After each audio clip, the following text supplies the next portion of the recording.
Bangladesh parliament రద్దయింది. మనం దానికి సంబంధించిన బ్రేకింగ్ న్యూస్ చూస్తున్నాం. బంగ్లాదేశ్ పార్లమెంటును రద్దు చేశారు ప్రెసిడెంట్.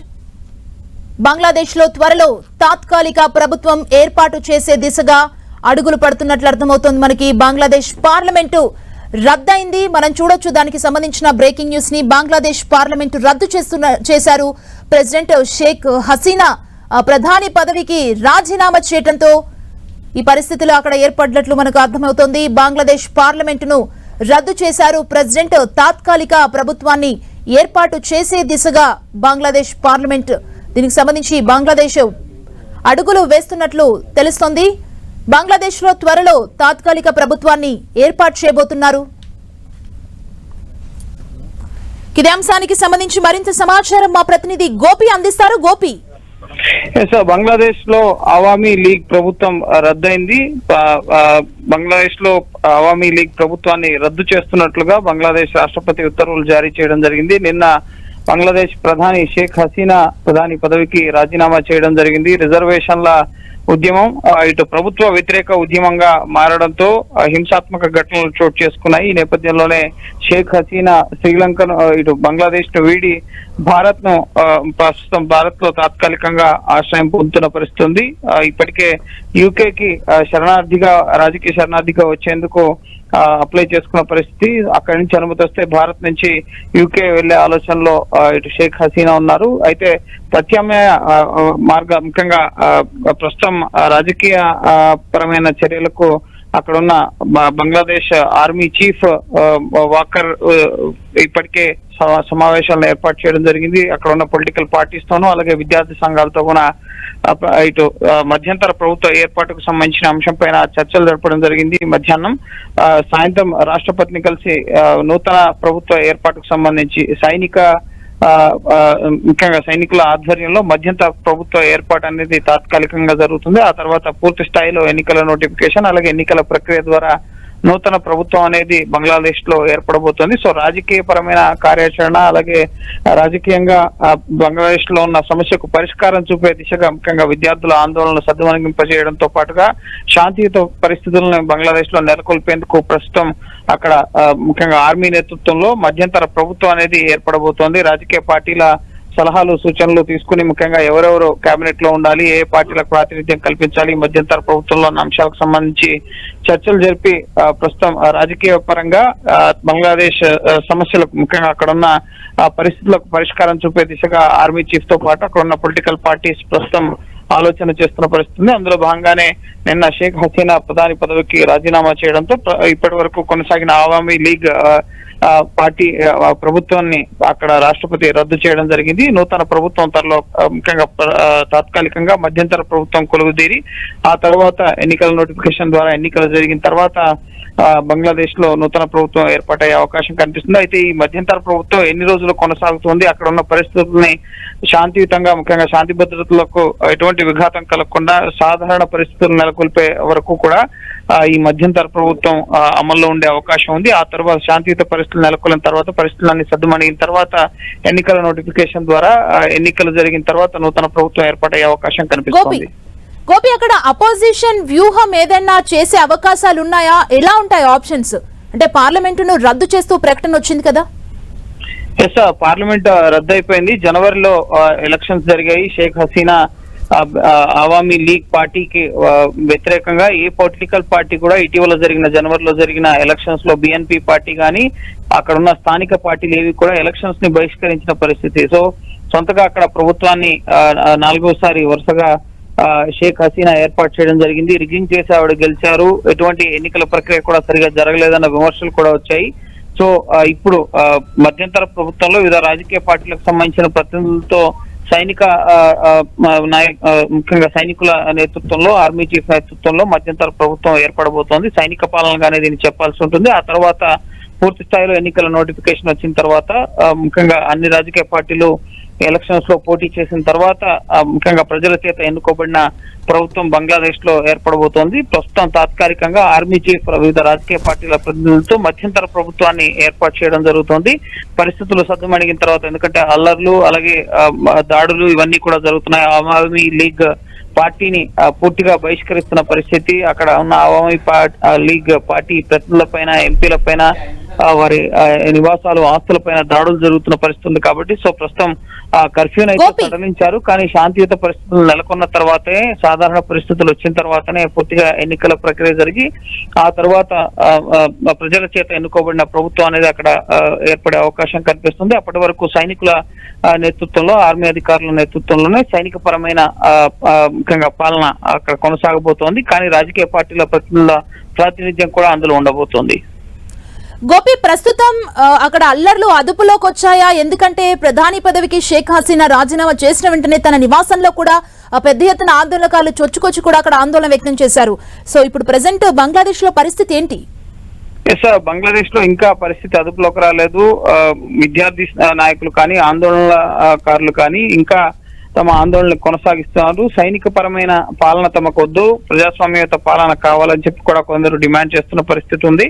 సో కానీ ఆ పరిస్థితులు నెలకొనాలంటే ఇటు ఈ దాడులు కానీ, అలాగే అల్లర్లు కానీ ఇవన్నీ ఆగాలంటే కూడా ఇటు నూతన ప్రభుత్వం ఏర్పడే పరిస్థితి అక్కడ కల్పించబడాలి. కాబట్టి సైనిక పరమైన పాలన తప్పదని చెప్పి ముఖ్యంగా అక్కడ ఉన్న సైనిక అధికారులు చెప్తున్నారు. సో అప్పటి వరకు కూడా మధ్యంతర ప్రభుత్వం ముఖ్యంగా పరిపాలన సాగించడానికి అవకాశాలు ఉన్నాయి.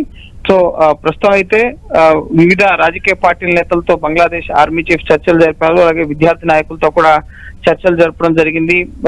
సో ఇంకా కాస్త సమయం పట్టే అవకాశం ఉంది సాధారణ పరిస్థితులు నెలకొనడానికి. అక్కడ ఉన్న హిందూ దేవాలయాలపైన, అక్కడ ఉన్న మైనారిటీ వర్గం పైన కూడా దాడులు జరుగుతున్నాయన్న విషయాలు వెలుగులోకి వస్తున్నాయి. షేక్ హసీనా ముఖ్యంగా అవామీ లీగ్ పార్టీ ప్రతినిధులు కానీ హిందూ వర్గానికి ఎక్కువ ప్రాధాన్యత ఇచ్చారని చెప్పి అవామీ లీగ్ ప్రతినిధులు ఎవరైతే ఉన్నారో అనుబంధ సంఘాలు, అలాగే హిందూ నాయకుల ఇళ్లపైన కూడా అక్కడ దాడులు జరుగుతున్నాయి. ఈ అంశాన్ని కూడా ముఖ్యంగా భారత్ కూడా దీన్ని పరిశీలిస్తుంది.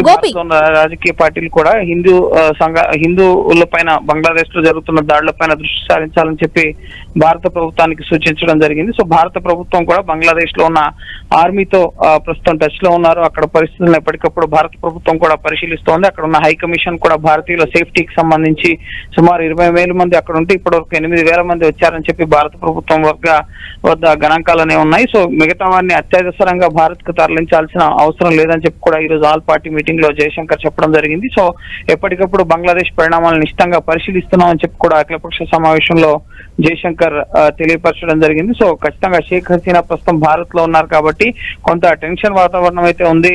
ఇటు అక్కడ ప్రభుత్వ ఏర్పాటుకు సంబంధించిన చర్చలు కొనసాగుతున్నాయి. అలాగే ఉద్రిక్త పరిస్థితులు ఇంకా కొనసాగుతున్న పరిస్థితి. అలాగే షేక్ హసీనా ఎటువంటి నిర్ణయం తీసుకుంటారు అన్న దానికి సంబంధించి, ముఖ్యంగా ఆవిడ కార్యాచరణకు సంబంధించి ఆవిడకి కొంత సమయం ఇచ్చామని చెప్పి కూడా అఖిలపక్ష సమావేశంలో జయశంకర్ చెప్పడం జరిగింది. సో ఇంకా ఆమె ఫ్యూచర్ ప్లాన్స్ ఏంటి అన్నది భారత ప్రభుత్వానికి ఇంకా తెలియపరిచినట్లుగా తెలుస్తోంది. ఒకవేళ యూకే నుంచి శరణార్థిగా ఆమెను చేస్తే గనక భారత్ నుంచి ఆవిడ యూకే వెళ్లే అవకాశం కనిపిస్తుంది. గోపి, మధ్యంతర ప్రభుత్వం దిశగా బంగ్లాదేశ్ లో అడుగులు పడుతున్నాయి కదా, ఈ మధ్యంతర ప్రభుత్వం ఎంతకాలం పాటు అక్కడ పాలన కొనసాగించే అవకాశం ఉంది? ఎన్నికల నోటిఫికేషన్ వచ్చి అక్కడ సాధారణ పరిస్థితులు వచ్చేంత వరకు కూడా ఈ మధ్యంతర ప్రభుత్వం అక్కడ కొనసాగుతుంది. సైనిక పాలనగా దీన్ని పరిగణించాల్సి ఉంటుంది. ఆర్మీ చీఫ్ నేతృత్వంలో వివిధ పార్టీలకు సంబంధించిన ప్రతినిధులతో ఈ మధ్యంతర ప్రభుత్వం అక్కడ ఏర్పడబోతోంది. సాధారణ పరిస్థితులు, శాంతి భద్రతలు అదుపులోకి వచ్చేంత వరకు కూడా ఈ మధ్యంతర ప్రభుత్వం సైనిక పరమైన పాలన కొనసాగబోతోంది. గతంలో కూడా బంగ్లాదేశ్ లో అనేక సార్లు గతంలో షేక్ హసీనా తండ్రి రెహమాన్ ఇటు అధికారంలో ఉన్నప్పుడు కూడా సైనిక పరమైన పాలన 1976 లో కూడా అక్కడ సైనిక పాలన కొనసాగిన పరిస్థితి. ఆ తర్వాత 1990s లో కూడా సైనిక పాలన కొనసాగిన పరిస్థితి, 80s లో కూడా. సో చాలా సంవత్సరాలు సైనిక పాలన చూసిన తర్వాత షేక్ హసీనా ప్రభుత్వంలోనే సుస్థిరమైన అభివృద్ధి ఇదంతా కూడా సాగింది. బంగ్లాదేశ్ కి మంచి రోజులు వచ్చాయి అన్న చర్చ కూడా నడిచింది. కానీ ఆ తర్వాత షేక్ హసీనా తీసుకున్న నిర్ణయాలు కానీ, రిజర్వేషన్ల అంశం కానీ, ప్రజా వ్యతిరేకత, నిరుద్యోగత రేటు పెరగడం, ప్రజా సమస్యలు ఇవన్నీ కూడా ప్రభుత్వ వ్యతిరేకతకు, ఇటీవల ఈ రిజర్వేషన్ల ఉద్యమాన్ని అణచివేసేందుకు విద్యార్థులపైన కాల్పులు జరపడం, ఇవన్నీ ఘటనలు కూడా షేక్ హసీనా గద్దె దిగడానికి కారణాలుగా మారాయి. సో పరిస్థితి అదుపు తప్పిన నేపథ్యంలోనే ప్రస్తుతం మళ్లీ సైనిక పరమైన పాలన, మధ్యంతర పాలన దిశగా ప్రస్తుతం అడుగులు పడుతున్న పరిస్థితి ఉంది. సో మళ్లీ సాధారణ పరిస్థితులు నెలకొనేంత వరకు కూడా ఈ సైనిక పరమైన మధ్యంతర ప్రభుత్వం కొనసాగుతుంది. ఆ తర్వాత ఇటు సాధారణ పరిస్థితులు, ముఖ్యంగా శాంతియుత పరిస్థితులు నెలకొన్న తర్వాత పరిస్థితి సద్దుమణిగింది.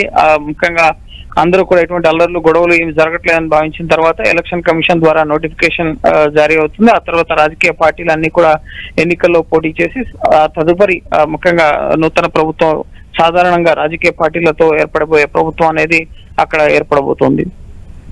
గోపి, ఈ సైనిక పాలన ఏదైతే ఉందో దీనికి బంగ్లాదేశ్ ప్రజల మద్దతు ఉందా? వాళ్ళు ఏం చెప్తున్నారు? సుముఖంగా ఉన్నారా సైనిక పాలనకు? ఎస్, విద్యార్థి సంఘాలు ప్రధానంగా ఈ సైనిక పరమైన పాలనని వ్యతిరేకిస్తున్న పరిస్థితి ఉంది. తమకు సైనిక పరమైన పాలన కాదు, ముఖ్యంగా నోబెల్ అవార్డు గ్రహీతను ముఖ్యంగా మీడియేటర్ గా ఉంచి ప్రభుత్వాన్ని ఏర్పాటు చేయాలి అని చెప్పి అక్కడ డిమాండ్ అనేది ఉంది.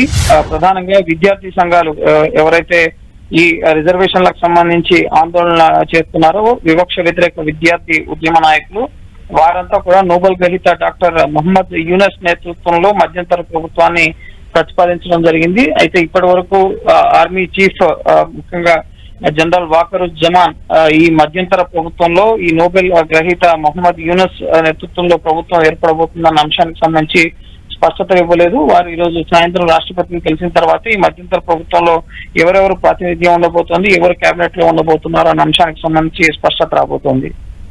మొత్తంగా ఈ ఇష్యూ జరిగిందంతా రిజర్వేషన్లకు సంబంధించిన దానిపైనే. ఇప్పుడు అక్కడి ప్రజలు ఏం కోరుకుంటున్నారు? రిజర్వేషన్లకు సంబంధించి వాళ్ళు ఏం డిమాండ్ చేస్తున్నారు? 1971 బంగ్లాదేశ్ అలాగే పాకిస్తాన్ యుద్ధంలో ఎవరైతే యుద్ధ వీరులు ఉన్నారో వారి కుటుంబాలకి 30% ప్రభుత్వ ఉద్యోగాల్లో రిజర్వేషన్లు కల్పించడం జరిగింది. ఆ తర్వాత 2018లో దాన్ని సుప్రీంకోర్టు ముఖ్యంగా ఈ రిజర్వేషన్లను రద్దు చేయడంతో మళ్ళీ వాటిని పునరుద్ధరించడం జరిగింది షేక్ హసీనా. అయితే మళ్ళీ విద్యార్థుల ఆందోళనలు, ఈ రిజర్వేషన్లు అనేవి అందరికీ న్యాయం చేసేలా ఉండాలి, ముఖ్యంగా ఈ రిజర్వేషన్లు తొలగించాలి, ముఖ్యంగా వీటిని సవరించాలన్న డిమాండ్లను విద్యార్థి నాయకులు తెర మీదకి తీసుకురావడంతో సుప్రీంకోర్టు జోక్యంతో 5% వాటిని కుదించడం జరిగింది. 5% కుదించిన తర్వాత కూడా 30% నుంచి బంగ్లాదేశ్ పాకిస్తాన్ వారిలో ఉన్నవారు, వారి కుటుంబీకులు, వారి ముఖ్యంగా బంధువులు వీరందరికీ కూడా రిజర్వేషన్లు తగ్గించిన తర్వాత కూడా ముఖ్యంగా విద్యార్థులు ఈ ఉద్యమంలో చనిపోవడం, అలాగే షేక్ హసీనా వాళ్ళని అణచివేసే ప్రయత్నం చేయడం, నిరుద్యోగిత రేటు పెరిగిపోవడం, అనేక సమస్యలు కూడా వీటికి తోడంతో ఈ రిజర్వేషన్ల ఉద్యమం అనేది ఇటు ప్రభుత్వ వ్యతిరేక ఉద్యమంగా మారి షేక్ హసీనా రాజీనామా చేసి దేశాన్ని వీడేలా ముఖ్యంగా పరిస్థితులు అనేవి ఏర్పడ్డాయి. సో ప్రస్తుతం ఈ రిజర్వేషన్ల అంశానికి సంబంధించి కూడా నూతన ప్రభుత్వం ఏర్పడిన తర్వాత ప్రభుత్వ విధానాలు, వారు ఎటువంటి సంక్షేమాన్ని అందించబోతున్నారు, ప్రస్తుతానికైతే ఎటువంటి సైనిక పరమైన పాలనలో ఎటువంటి ఉద్యోగ కల్పన కానీ ఇవేవి కూడా ఉండవు. కేవలం పరిస్థితులను అదుపులోకి తీసుకొచ్చేందుకు మాత్రమే సైనిక పరమైన పాలనలో చర్యలనే ఉంటాయి. కాబట్టి సాధారణ ప్రభుత్వం ఏర్పడిన తర్వాత మాత్రమే నూతన రిజర్వేషన్లకు సంబంధించి నూతన నిర్ణయాలు కానీ తదుపరి ముఖ్యంగా వారి పథకాలు కానీ నూతనంగా ఏర్పడే ప్రభుత్వం రూపొందించడం జరుగుతుంది. సో ప్రస్తుతం బంగ్లాదేశ్ లో పరిస్థితులు సాధారణ స్థాయికి చేరాలంటే మాత్రం మరికొద్ది రోజులు, నెలలు పట్టే అవకాశం అయితే కనిపిస్తోంది. Thank you Gopi.